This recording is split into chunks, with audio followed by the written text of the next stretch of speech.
सबसे पहले आज के तमाम बड़ी खबरें नॉन स्टॉप न्यूज में। दिल्ली हाईकोर्ट ने छठ पूजा के सार्वजनिक आयोजन पर रोक हटाने से आज इनकार कर दिया। फैसले के बाद दिल्ली के मुख्यमंत्री अरविंद केजरीवाल ने सभी पार्टियों और संगठनों से लोगों की सेहत के मुद्दे पर राजनीति न करने की अपील की। इस वक्त दिल्ली के अंदर एक तरह से बड़ी कठिन परिस्थिति है जब इतना ज्यादा कोरोना फैल गया। ये वक्त राजनीति का नहीं है, हमें राजनीति नहीं करनी चाहिए। इससे पहले दिल्ली सरकार के फैसले के खिलाफ याचिका को खारिज करते हुए दिल्ली हाईकोर्ट ने कहा, छठ पूजा के सार्वजनिक आयोजन पर रोक सही। सार्वजनिक आयोजन से महामारी बढ़ सकती है। भविष्य में छठ पूजा के लिए जिंदा रहना जरूरी। लेकिन बीजेपी ने आरोप लगाया कि केजरीवाल सरकार ने जानबूझकर लोगों को सार्वजनिक रूप से छठ पर्व मनाने से रोका।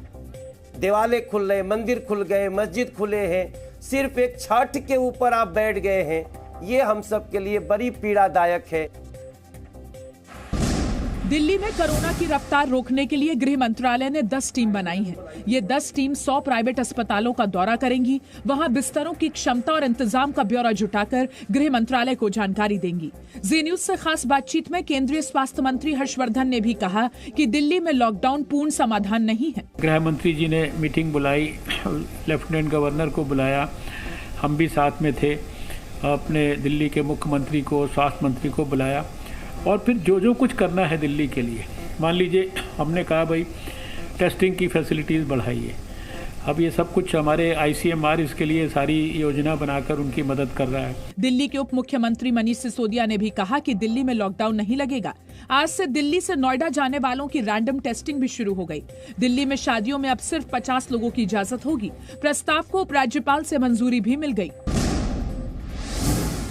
गुपकार गैंग में शामिल होने के बीजेपी के आरोपों पर कांग्रेस ने 24 घंटे में दूसरी बार सफाई दी है। कांग्रेस ने बीजेपी पर देशद्रोही साबित होने की साजिश करने का आरोप लगाया।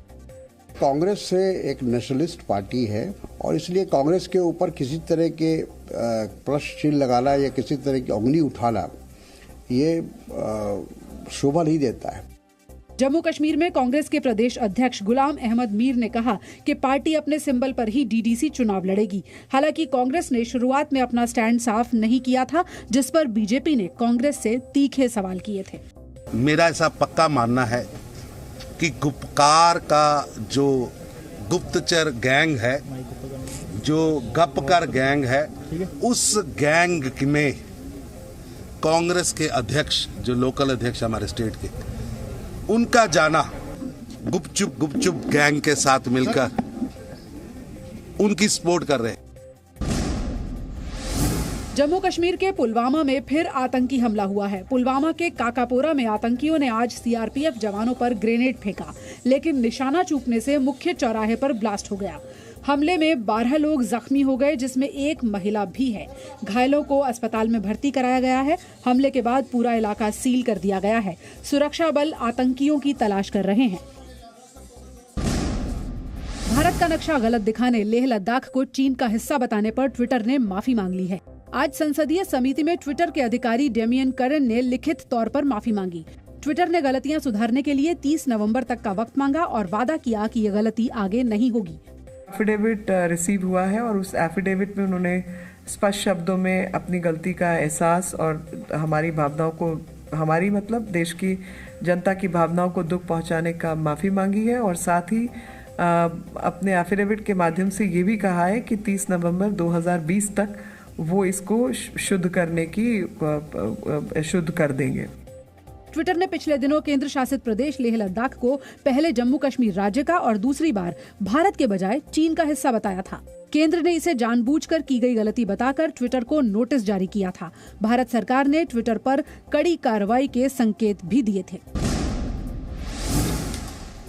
पश्चिम बंगाल के राज्यपाल जगदीप धनखड़ ने फिर कहा कि राज्य में राजनीतिक हत्याएं हो रही हैं, लेकिन ममता सरकार कुछ नहीं कर रही। राज्यपाल ने कहा कि राज्य में कानून व्यवस्था बेहद खराब है। 5 सितंबर को मैंने राज्य के DGP को पत्र लिखा, आगाह किया कि राज्य में हालात बहुत खराब हैं। तो उन्होंने 2 लाइन का जवाब दिया, अमन चैन है। तो मैंने विस्तार से उनको भिजवाया।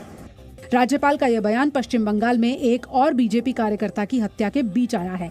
सिलीगुड़ी में बीजेपी कार्यकर्ता कलाचंद्र कर्माकर की हत्या का आरोप भी टीएमसी के कार्यकर्ताओं पर लगा है। आज एक और लोकतांत्रिक हत्या हुई है। बीजेपी के कार्यकर्ता को वहां उसका कत्ल कर दिया गया है। किसी चुनाव के अंदर अब किसी विचारधारा को रोकने के लिए व्यक्तियों की, कार्यकर्ताओं की हत्या ये भारत की जनता स्वीकार नहीं करेगी।